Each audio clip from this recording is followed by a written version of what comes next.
Welcome back to the Ancestral Findings Podcast. Passenger records are an excellent source of genealogical information. People have been exploring the world by sea for thousands of years and often used sea routes to settle in the new places they discovered.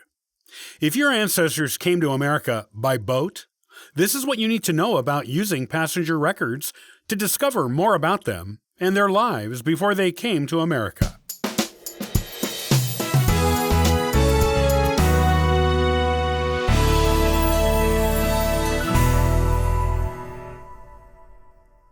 Most Americans have ancestors who came here from other countries unless your ancestry is 100% Native American. Since the airplane wasn't invented until 1903 and commercial air travel for civilians was not common until the 1940s and 1950s, that means most immigrant ancestors will have come to the United States on ships. This is actually good news when searching for information on your immigrant ancestors, because ship records have traditionally been meticulously kept and preserved by both the countries the ship sailed from and the ones they sailed to. These ship records can potentially provide you with a treasure trove of interesting genealogical information on your immigrant ancestors.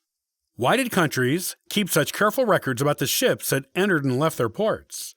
It was important to keep track of a ship's service record, so it could better be determined when it needed routine maintenance, or should be decommissioned. Ownership of the ships could be traced and proven if required. The records of the goods the ships were carrying were important for merchants, as well as for local and national governments for taxation purposes. The records of the people who traveled on the ships allowed citizens to better be kept track of, which was useful in case the government or, less often, a relative or friend wanted or needed to find them. As you can see, there were plenty of good reasons to keep track of the ships coming to or going from any nation. This was true even in ancient times. A brief history of ocean travel by human beings. Sea travel has been a primary mode of international travel and exploring by human beings for thousands of years. There is evidence of ocean voyages by certain civilizations going back into antiquity, long before written records of anything were kept. The evidence for this is archaeological. Yes, people did immigrate by land, and often did, but they also immigrated by sea. There are several ancient civilizations that are particularly noted for their seafaring ways.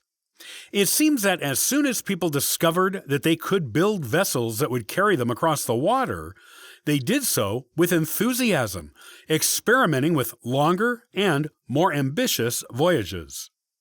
As an example, we now know that the Vikings traveled to North America nearly 500 years before Christopher Columbus did. The evidence of that is pretty definitive by now, and few historians question it. If the Vikings came to North America so early on in the age of known European ocean exploration, who knows who might have come before them? Some historians claim there is evidence of Polynesian and Asian travel over the Pacific Ocean to the west coast of North America thousands of years before the Vikings. If voyages like that could be made in primitive times, such as those, they could be done at virtually any point in human history.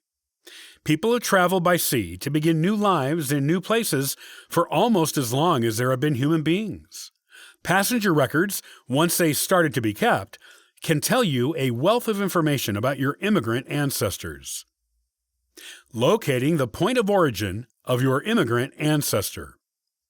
The first thing you need to do when looking for your immigrant ancestor is to discover where they lived before they came to the United States. At a minimum, you need their country of birth.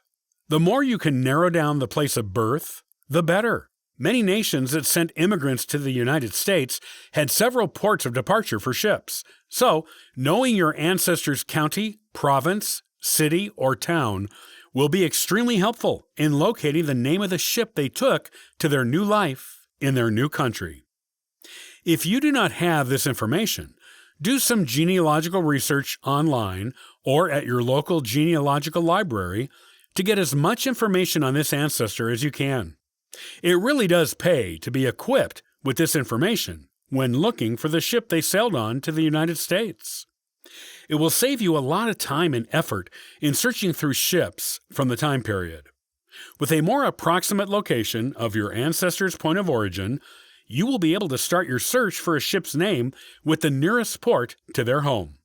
Without it, you will have to search through all of the ship's manifests from that country that left for the United States during the approximate time your ancestor immigrated.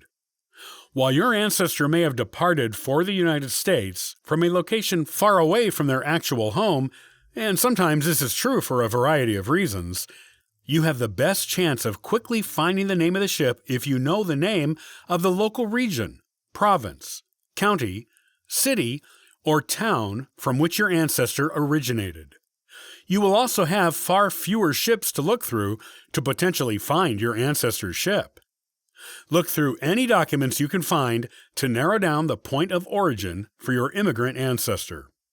U.S. Census records, probate records and wills, property records, birth records for their American-born children, death certificates, marriage records, church records, such as baptismal records, military records, employment records, and old newspaper records are all excellent sources for potentially finding a more specific and narrowed down place of birth for your immigrant ancestor.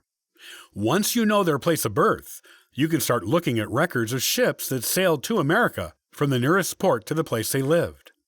If they are not there, then you can look at the ship manifests from ships coming to the United States from nearby ports, all the ports of their home country, and even ports from other countries. Many Irish immigrants, for example, departed for the United States from ports in England.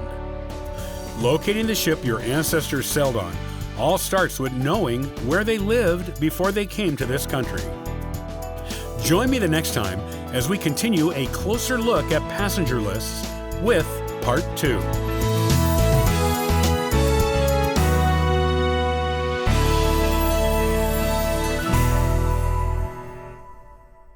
Thanks for listening and subscribing to the Ancestral Findings podcast. Check out ancestralfindings.com and download a free genealogy ebook and sign up for the weekly historical postcard giveaway. I hope you have a wonderful day and happy searching!